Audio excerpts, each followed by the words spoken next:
Hi everyone, my name is Julie Begbie and I want to welcome you to the first episode of the Happy AI Show. I'm dead excited. In this episode, I'm going to talk about the 5 things I'd tell any small business owner about AI in 2025. So, who am I? I am a happiness psychologist and small business mentor, and I've been heavily leaning into AI over the last year. Let me just start this whole series of episodes by telling you why. More than a year ago now, I met Stephen Bartlett, and it's a really long story. But basically, I had an opportunity for a VIP kind of one-to-one with him, and I didn't know I was going to have it. And when I got into the room with him, he said to me, so there's a whole story around this, but the long and short of it is, he said to me, "You can ask me one question, Julie. Like, what do you want to ask me? What's one thing that you'd like my wisdom on?" And I totally fangirled. I couldn't think of anything to say, and I asked the most ridiculous question, which was something along the lines of, "What's your best business tip?" Just like embarrassing, right? And bless him, like he's so nice. And he looked at me and he said, "I am going to answer that." He said, "Julie, the best tip I can give you right now is to lean into AI, because if you don't, your business is quickly going to become obsolete." And I was like, whoa. So I downloaded ChatGPT like most people. I'd kind of made a few poems in it, etc. But I hadn't really been using it in my business to its full capacity. So I drove home from Glasgow that night and I was talking to my friend about it, and I was like, right, Stephen Bartlett has told me I need to lean into AI. So it felt like a message from the universe. And that is what I've spent the last year doing. And I cannot tell you how much fun it is. I guess what I need to say right at the beginning of this episode is I'm not a coder. I'm not a software developer. I haven't got an amazing technical knowledge of AI. So you might ask me questions and I'm not necessarily going to know the answer. But what I have got is 30 years experience in learning and development. So I can take things that are relatively complex and maybe just a little bit uncomfortable because AI is change, right? And I can explain it in a way that works for most people because I understand learning styles, I understand how to make things engaging. So, what you get when you watch my YouTube channel here is somebody who is sharing with you how she is using AI in her business and suggesting ways that you could be doing it. But it's going to be on a really kind of easy to understand basis. And I'm not going to go down any technical routes at all. So, if you're a coder and you're looking for AI tips, this is not for you. This is really for business owners who don't have time to keep up to date with what's going on in AI, but you know you should. And Stephen's told you should. So we should. So in this YouTube channel, I'm going to give you some really bite-sized actionable tips and my thoughts on AI, hoping that it's going to make your business happier. My method of operation is always to look for the happiness in everything, right? That has been my entire life. My whole business is called the Happy Business Company. I just love looking for ways that I can consciously create happiness in my business and my life. And AI definitely helps with that. So I'm going to show you ways that you can spend less time doing the things that you don't like in your business and more time doing the things that you do. Sounds perfect, right? It is. It is. So the title of this episode is 5 Things I'd Tell Any Small Business Owner About AI in 2025. Ready? As I've already explained, AI isn't the future. It's the present, right? And it's changing every single day. You're probably not considered to be behind at the moment because what everybody who was up to speed with everything on AI knew yesterday has changed again today. It's just changing all the time. So it's not too late to jump in and really get on board with this ever-changing landscape. It's exciting. AI, Where people have reservations about AI, it's because they think it's robotic, it's where they think it's not authentic, it's maybe something for other people. I'm going to give you a permission slip to breathe. And let's talk about what actually matters in AI for small business owners in 2025. Okay. First thing, you don't need to know everything, right? I don't know everything. Definitely not. There are so many AI tools out there, thousands, hundreds of thousands, I suspect, of AI tools. You don't need to know them all.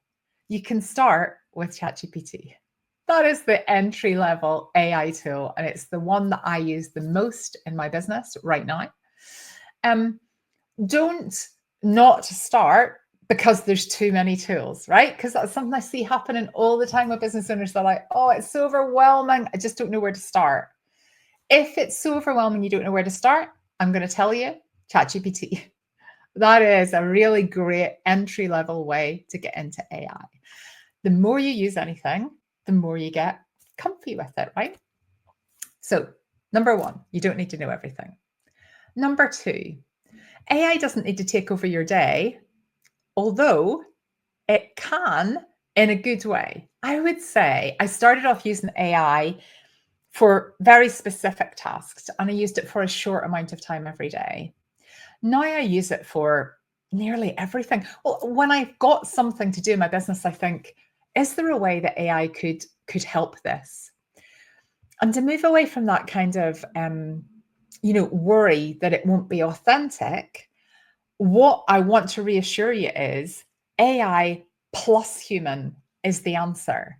It's not only human. We're never going to go down the AI route, because that's like when computers were invented, when the internet was invented, when mobile phones were invented. And depending on the age you are, you might remember there were plenty of people at that point. They were like, I will never use the internet. It's scary. It's going to take over. It's going to take over the world. I will remain using libraries and microfiche and all of that.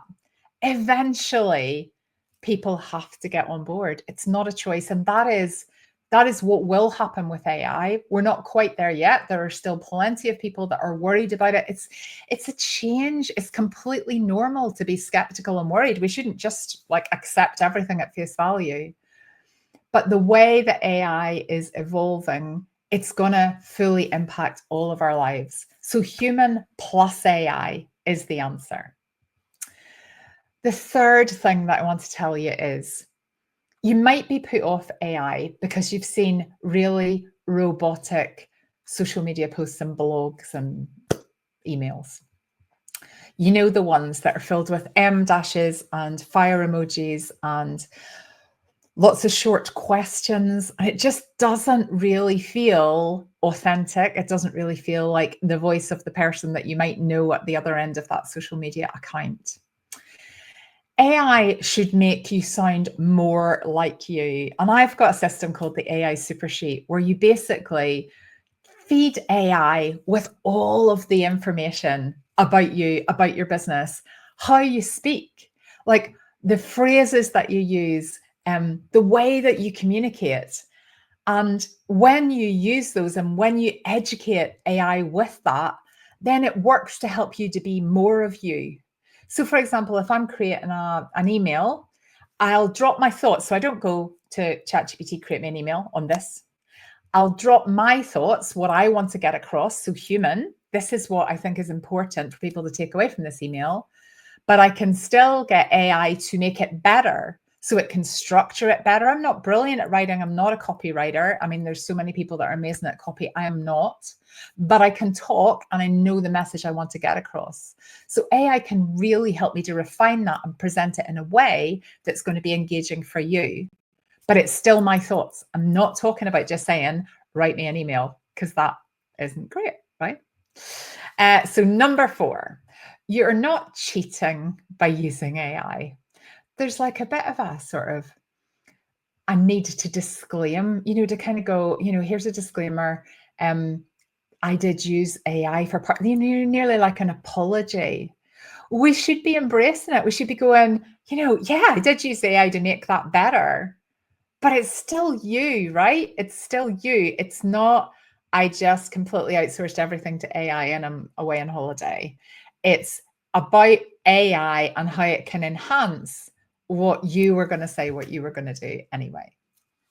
And the final point I want to make is you don't need to worry about getting it perfect. You can't break it, right? So if you download ChatGPT and you're like, oh, like what if I type in something and I start World War III? Like you can't do that yet. The goal isn't to do it perfectly. The goal isn't for you to be an expert right at the beginning. You can't become confident in anything by just sitting and waiting for confidence. You have to have courage to use something that feels a wee bit uncomfortable. And when you use courage and you use something repeatedly, you develop confidence. And that's how you can incorporate AI easily into your business. So the 5 points five top tips that I give to every small business owner who is considering using AI is: 1, you don't need to know everything. Just pick one tool, ChatGPT, I suggest, and get comfy with it. Number 2, AI can be used in just a small amount of your day. So at the beginning, if you're like, oh, Julie, you're saying that you use AI all day. Like, I don't want to do that. Just start off by using it for like 30 minutes in the morning. It doesn't need to take over. And then you can just go back to doing what you did before. And probably over time, you will notice that that amount that you spend using AI for your business ekes out, it kind of takes over. Thirdly, your voice matters. AI plus human is the answer. AI should always sound like you, not a robot, not the M dashes, not all the kind of things that people get really uptight about. I mean, M dashes, like there's nothing wrong with them. I used dashes like long before ChatGPT, like long before that. And now I feel really conscious that if you go back and look at posts that I did 10 years ago, there were loads of M dashes in that. Probably not M dashes, actually, probably the shorter dashes, but I'm a fan of the dash. But AI should be more like you as opposed to having the personality of AI, if that's such a thing. The fourth one is you're not cheating. We really have to lean in. You're not cheating by using the internet. You're not cheating by using a computer. You're not cheating by using a mobile phone. You're not cheating by using AI. And that's going to become clearer and people are going to become more used to that. In fact, people will be going, why would you not be using AI? Like that's going to be the question going forward. And the fifth one is the goal isn't perfection. It is progress consistently. So we just need the courage to do the things, and then you will get comfortable with it. AI isn't here to replace your genius. It's here to support it. It's here to make you more of you. It's here for you to really find that gift, that message, that thing that you were born to bring to the world, that thing that comes naturally to you, that thing that you love, the thing that you do on a Saturday morning if there's no other demands in your time, that thing. AI isn't here to replace that. It's here to support it. It's like your cheerful, over-eager virtual assistant who just needs good instructions to be able to help you. So the takeaway tip from this episode, I want you to pick one task that you would normally avoid. So when was the last time you sent an email to your list? When was the last time you strategically planned out your content for the month? Like, when was the last time you did a really engaging social media post that spoke about how people can buy your thing? Just a few suggestions. Just pick one task you should be doing, but you're not, and ask ChatGPT to help you. Like, just keep it simple. Just start. Just say, I haven't posted about how people can buy from me for ages. Can you help me come up with a post that shows people how they can buy my thing? If you want more, no pressure, fluff-free support, then you can grab my free Simpler Marketing with AI Starter Kit. You can find it on juliebegbie.com, but I'll drop the link below this video as well. And if you're ready to go deeper, and if you want somebody to kind of hold AI for you so that you can just get on with your business and keep you up to date with what is relevant for small business, then join my AI Confidence Club, juliebegbie.com/AI-confidence-club. £47 a month currently, although the price might go up, but currently it's £47 a month. And there are a group of small business owners in there like you, growing their businesses with AI. No jargon, just joy. Check it out. You bring the brilliance, I'll bring the bots, turning big dreams into why nots. You've watched the happy AI show, now it's your turn. Go take action, implement, and watch your business burn bright. Dare to dream, why not you?